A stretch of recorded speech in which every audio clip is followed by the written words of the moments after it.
Hay mujeres que no llegan al mundo para pasar desapercibidas, llegan para incomodar, para romper silencios enredados, para recordar a un pueblo quién es cuando parece haberlo olvidado. María Corina nació un 7 de octubre de 1967 en Caracas, dentro de una familia que conocía de acero, de industria, de historia. No era solo un apellido con raíces profundas en la memoria venezolana, era también una herencia de carácter. En su árbol genealógico convivían próceres, artistas, rebeldes y hombres que pagaron con su vida el atrevimiento de desafiar al poder. Quizás por eso, desde temprano entendió que la historia no se contempla, se enfrenta. Estudió ingeniería industrial, una carrera que enseña a ordenar el caos, a medir procesos, a buscar eficiencia donde otros solo ven desgaste. Luego vinieron las finanzas, los números, la lógica fría, pero la vida, esa que no se puede moldear en Excel, le tenía reservado otro camino. Se casó, fue madre de 3 hijos y como tantas mujeres aprendió a dividirse sin romperse, a ser profesional, madre, esposa y ciudadana en un país que empezaba a fracturarse por dentro. Antes de la política estuvo el servicio. Fundación Atenea no nació como una consigna, sino como un acto íntimo de responsabilidad. Niños en las calles de Caracas, vidas pequeñas que el sistema había decidido no mirar. Allí, María Corina comenzó a entender algo fundamental, que la injusticia no siempre grita, muchas veces simplemente se normaliza.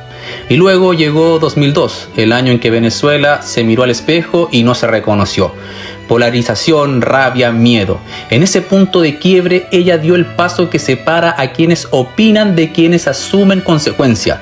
Fundó Súmate, no un partido, no una bandera, sino una idea peligrosa para cualquier poder autoritario, que el voto pertenece al ciudadano, no al gobierno.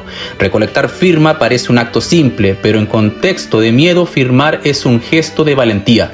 Súmate convirtió la esperanza en papel, en nombre, en huellas dactilares. Y eso tuvo un precio. Acusaciones, persecuciones, estigmación. El poder la señaló como enemiga. Ella, en cambio, se definió como ciudadana. Aquí aparece una clave psicológica profunda. María Corina no se construyó desde el deseo de agradar, sino desde la necesidad de coherencia. Y eso incomoda, porque una mujer que no pide permiso, que no baja la voz, que no se acomoda para encajar, rompe los moldes más antiguos de control. El exilio de sus hijos es quizás la herida más silenciosa de su historia, porque no hay consigna que consuele a una madre que sabe que la distancia es la única forma de proteger. Allí su lucha dejó de ser abstracta, ya no es solo política, es profundamente humana. Cuando ella dice la migración forzada que buscaba fracturarnos, terminó uniéndonos en torno a un propósito sagrado, reunir a nuestras familias en nuestra tierra. No habla desde la teoría, habla desde la pérdida compartida, desde la ausencia convertida en motor. María Corina Machado encarna una verdad incómoda, que la valentía no es ausencia de miedo, sino la decisión diaria de no obedecerlo, que liderar no es mandar, sino sostener una convicción incluso cuando el costo es alto, que hay mujeres que no solo crían hijos, sino consecuencia colectiva. ¿Qué pasa cuando un país descubre que la Constitución puede ser un arma, pero también un espejo? En 2004 Venezuela estaba rota, no rota en silencio, sino rota a gritos. Familias divididas, amigos enfrentados, un país que discutía incluso en la mesa. Y en medio de ese ruido, un grupo decidió hacer algo aparentemente simple: usar la Constitución. Recolectaron firmas, millones, más de 3 millones de personas diciendo lo mismo sin ponerse de acuerdo en nada más. El Consejo Nacional Electoral validó 2.8 millones, casi una cuarta parte del país. La OEA miró, el Centro Carter acompañó, el mundo observó, pero el poder respondió. A quienes impulsaron ese proceso se les puso una etiqueta antes que un argumento: conspiradores, golpistas, lacayos. Y aquí viene el primer detonador incómodo: cuando el poder ya no discute ideas, empieza a discutir intenciones. María Corina Machado estaba allí, no como una figura decorativa, sino como presidenta de Súmate, una organización civil que creyó, tal vez ingenuamente, que la democracia se defendía participando. Después del referéndum no vino el cierre del capítulo, vino el castigo. acusación de traición, de conspiración, por recibir fondos para educación no partidistas, y entonces el relato oficial se cerró como un puño. Quien cuestiona, traiciona. The New York Times la describió así: la adversaria más detestada del chavismo, y no por armas, no por golpes, sino por palabras. Segundo detonador: cuando decir se vuelve más peligroso que hacer, el problema ya no es el mensaje, es el sistema. En el Parlamento no pidió permiso, no negoció silencio, denunció, confrontó, se paró frente al poder y dijo cosas que no se decían. Expropiar es robar. Dijo eso en cadena, mirando al presidente, y aquí viene otra pregunta incómoda. ¿Qué se le exige más a un político? ¿Moderación o coherencia? Porque su estilo no fue cómodo, pero fue claro. En 2014 el sistema volvió a cerrarse, la separaron de su cargo, no por corrupción, no por abandono, sino por hablar en un espacio internacional. Le quitaron la curul, su suplente asumió, ella escribió algo que resume toda su historia. Soy diputada mientras el pueblo de Venezuela así lo quiera. Ahí no estaba hablando de un cargo, estaba hablando de legitimidad. Último detonador, y quizás el más duro: cuando la legalidad se usa para vaciar la voluntad popular, ¿sigue siendo justicia o solo es procedimiento? El Tribunal Supremo ratificó su salida. La Contraloría la inhabilitó. 12 meses, sin juicio, sin condena, silenciar sin encarcelar, castigar sin tocar.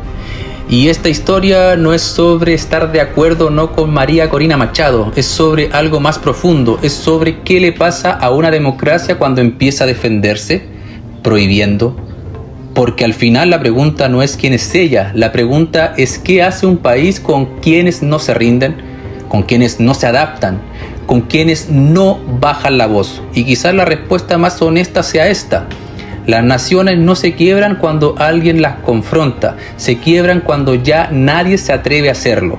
Hay momentos en la historia donde la política deja de ser ideología y se convierte en resistencia emocional. En Venezuela, uno de esos momentos fue febrero de 2014.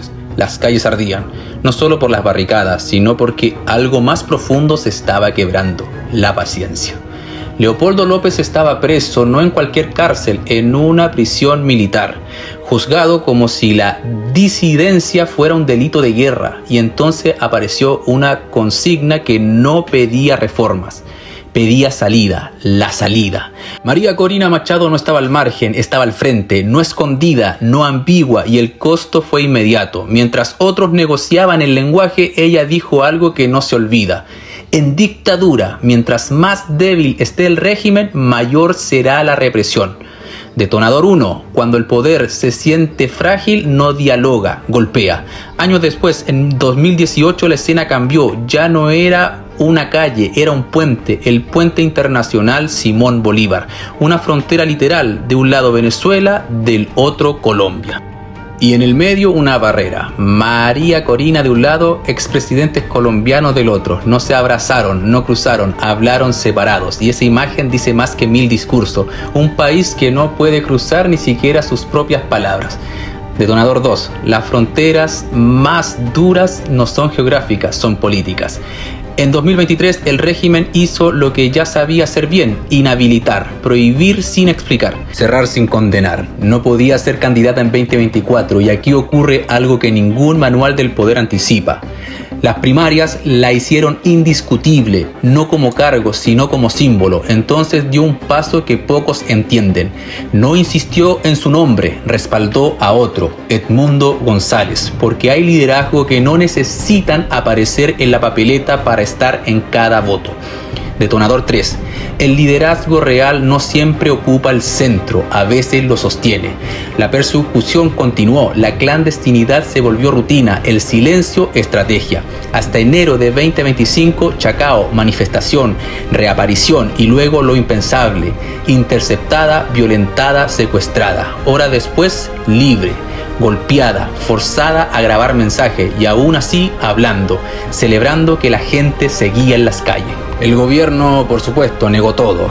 Human Rights Watch confirmó cada imagen. Cuando el poder niega lo evidente, ya no gobierna la realidad, la falsifica. Y entonces, octubre de 2025, desde la clandestinidad, sin escenario, sin aplauso, una llamada: Premio Nobel de la Paz. No por gobernar, no por ganar elecciones, sino por insistir, por no irse, por no rendirse, por no adaptarse, dedicada al pueblo venezolano y polémicamente a aliados internacionales.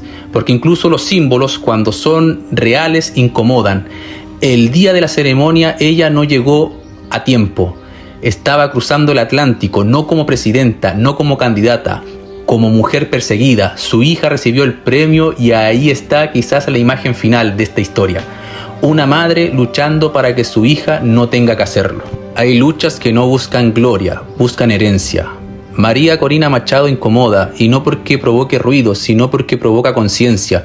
Incomoda a un sistema acostumbrado al silencio, a un país donde adaptarse se volvió sinónimo de sobrevivir, donde quedarse firme parece un acto de rebeldía. Hay algo que no han podido quitarle, algo que no se expropia, no se censura, no se encarcela, no se traicionó. Y en un país donde muchos aprendieron a bajar la voz, mantenerse de pie es una forma profunda de valentía. Tal vez su historia no habla solo de ella, tal vez es el eco de millones que alguna vez pensaron rendirse y no lo hicieron. Tal vez es nuestra conciencia discutiendo con el miedo. Tal vez es ese no es justo que se dice en voz baja cuando ya nadie se atreve a decirlo en voz alta. Porque los países no se rompen cuando alguien los confronta, se rompen cuando todos aprenden a callar, cuando el silencio se vuelve costumbre y la resignación refugio. Y tal vez la pregunta no sea si ella es heroína o villana, tal vez la verdadera pregunta sea ¿qué tipo de país necesita clandestinos para poder soñar con democracia? Su historia no es la de una mujer perfecta, es la de una mujer que eligió no traicionarse. Y en un país donde rendirse parecía una salida, ella apostó por algo más difícil, la esperanza con carácter. Porque al final, los pueblos no se levantan solo con discursos, se levantan cuando alguien se queda, cuando alguien dice no me muevo de aquí y lo dice de pie.